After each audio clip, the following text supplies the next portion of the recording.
Sick and Twisted Theater, a look behind the stage. So Sick and Twisted Theater is a disability theater company.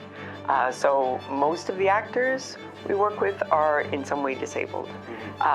In the production we're doing right now, there are 2 deaf actors. There's 1 blind actor. I'm in it, I use a wheelchair.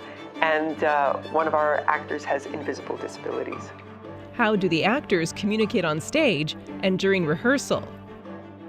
That's a big part of what we're doing, because a lot of what we're doing is music and a lot of what we're doing is dance.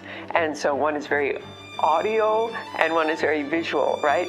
So when we're doing music, one of our deaf actors is really an amazing lip reader.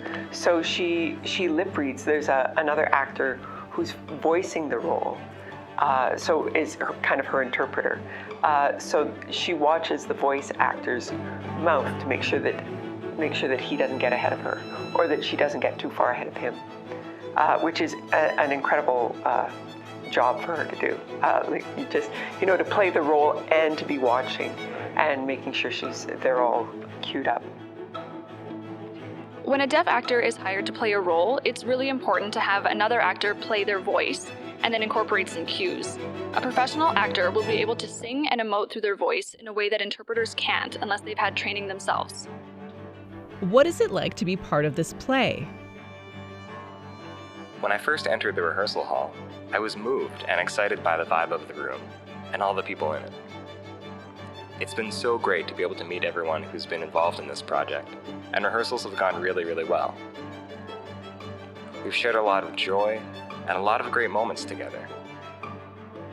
I'm sure on opening night, I'll feel a bit of nerves, but I'm confident I'll be able to play my role well and have a great time while doing it.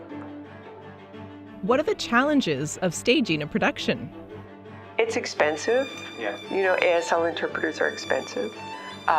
So that's one of the challenges, is raising enough money. Another challenge, frankly, is attitudes. A lot of the time people think that the work we do is sort of recreational activities for people with disabilities and not professional theater.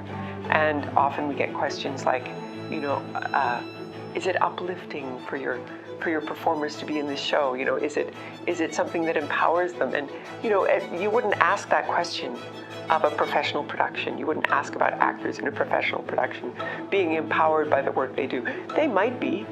Every role you play changes your perspective, or teaches you something about yourself, right?